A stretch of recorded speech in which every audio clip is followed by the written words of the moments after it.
The crystal chandelier above cast diamonds of light across the marble floors of the Grandview estate, but Elena Rothschild barely noticed.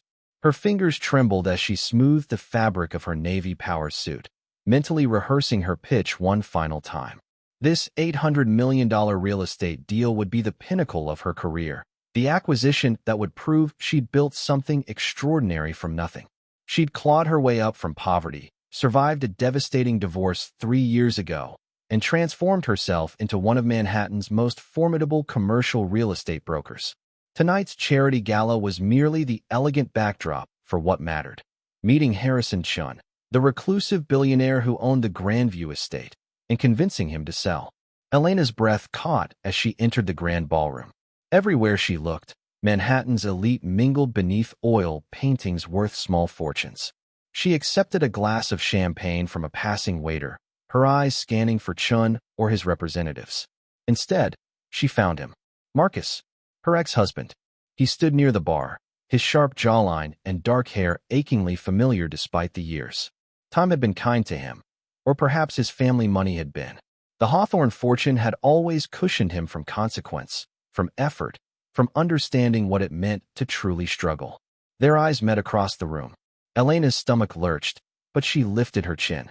She'd moved on, built a life that didn't include his casual cruelty or his mother's disdain for the poor scholarship girl who'd trapped their precious son. Marcus approached, his expression unreadable. Behind him trailed Veronica Ashford, the socialite he'd been photographed with for the past year. Blonde, elegant, everything Elena had never been in his mother's eyes. Elena. His voice carried that old mixture of familiarity and distance. I didn't expect to see you here. I'm working, she replied coolly. Not all of us attend these events for entertainment. Something flickered in his eyes. Anger, perhaps. Veronica's perfectly manicured hand rested possessively on his arm. Still hustling, I see, Marcus said, his voice loud enough to draw attention from nearby guests. Some things never change. Tell me, are you here to serve drinks or clean up after? Heat flooded Elena's cheeks. Several heads turned. Before she could respond, Marcus reached for a glass of red wine from a passing tray. His movements were deliberate, theatrical. The room seemed to slow as he lifted the glass and, with a casual flick of his wrist, poured the crimson liquid down the front of her suit. The wine splashed across her chest and skirt like blood, soaking through the expensive fabric she'd saved weeks to afford. Gasps rippled through the crowd. Oops, Marcus said flatly. How clumsy of me. Though I suppose you're used to wearing stains, aren't you? Old habits from your humble beginnings. Elena stood frozen, wine dripping from her clothes, humiliation burning hotter than rage. Veronica smirked. Phones appeared, camera flashes popping like miniature explosions. This moment would define her, either as the woman who crumbled or the one who rose above. Elena's hands shook in the bathroom as she dabbed uselessly at the wine stains. The expensive suit was ruined, but worse was the damage to her reputation. In real estate, perception was everything. By morning, photos of her humiliation would circulate through every major firm in Manhattan. She wanted to flee, to hide in her small apartment, and pretend tonight had never happened. But Harrison Chun was still somewhere in this mansion, and she hadn't survived poverty and divorce by surrendering to shame. Elena emerged from the bathroom with her head high, wearing a borrowed shawl over the stains. She wouldn't let Marcus destroy her dreams again. She found Theodore Lawson, Chen's attorney, near the terrace. The elderly man regarded her with something like sympathy. Ms. Rothschild, he said quietly. I witnessed what happened. Quite distasteful behavior. I'm here to discuss the Grandview acquisition, Elena said, forcing steadiness into her voice. If Mr. Chun is still available. Lawson's eyes crinkled. Interesting timing. Walk with me. He led her through a portrait gallery, their footsteps echoing. Elena noticed the paintings depicted generations of a family, Asian features, proud bearing, the evolution of wealth across decades. What do you know about this estate? Lawson asked. Built in 1887, renovated extensively in 2015, Elena recited. Prime location, historical significance, perfect for the boutique hotel concept my investors envision. Mr. Chun purchased it through a shell corporation 2 years ago. And what do you know about Harrison Chun? He's notoriously private. Made his fortune in tech.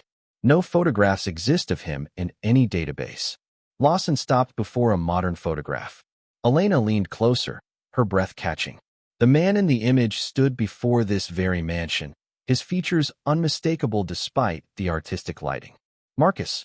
Her ex-husband was Harrison Chun. That's impossible, she whispered. Marcus Hawthorne doesn't. He never worked. He lived off his family trust. Harrison Chun is Mr. Hawthorne's legal name, Lawson explained. He uses his mother's maiden name for business. The Hawthorne identity was merely a persona, shall we say, for privacy. Elena's mind reeled. Marcus, lazy, dismissive Marcus, was the tech billionaire who'd revolutionized cloud security? The man who'd called her ambitions cute was one of the most successful entrepreneurs of their generation? The Shell Corporation purchases, the private life. Elena's voice trailed off. He owned this mansion the entire time? Indeed. And he's been following your career, Ms. Rothschild. Every deal, every success. Lawson's expression grew grave. Tonight's display was unlike him. Something about your presence unsettled him deeply. He poured wine on me in front of Manhattan's elite, Elena said bitterly. Yes, and now he must live with that. Lawson handed her a business card.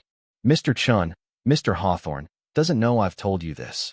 But I believe you deserve the truth before tomorrow's negotiation. Tomorrow. The acquisition meeting. 9 o'clock. Unless tonight's events have changed your interest. Elena stared at the card, emotions warring within her. Rage at Marcus's deception. Humiliation at tonight's scene. But beneath it all, a fierce determination. She'd prepared for months for this deal. She wouldn't surrender it because her ex-husband had hidden his success while mocking hers. I'll be there, she said. Elena arrived at the Grandview estate at 8:30, dressed in a sharp charcoal suit that projected confidence she didn't entirely feel. She'd spent the night researching Marcus's business empire, piecing together the man she'd thought she'd known with the stranger he'd actually been. The conference room overlooked manicured gardens. Marcus, Harrison Chun, she corrected herself, sat at the head of the table, his expression carefully neutral. Lawson occupied the adjacent seat. Veronica was notably absent. Ms. Rothschild, Marcus acknowledged. Shall we begin? His professional tone was a mask, but Elena had spent years reading people. She saw the tension in his shoulders, the way his fingers drummed once against the mahogany table before stilling. Before we discuss business, Elena said, I want to understand why you humiliated me last night. Marcus's jaw tightened. That was regrettable. Regrettable? Elena's voice cut like glass. You deliberately destroyed my credibility in front of the people whose respect I've spent years earning. What? Silence stretched between them. Finally, Marcus stood, walking to the window. Because seeing you succeed terrified me, he said quietly. Because you proved every doubt I had about myself during our marriage. You were right about everything, Elena. I was coasting, hiding, playing at being the useless trust fund heir because it was easier than admitting I was afraid to try and fail. Elena's breath caught. This vulnerability was new. After you left, I started Chin Solutions. Used my mother's name to escape the Hawthorne reputation. Built something real. He turned to face her. Every success reminded me that you'd been pushing me toward this all along, and I'd resented you for it. Last night, seeing you here, about to negotiate with me as an equal.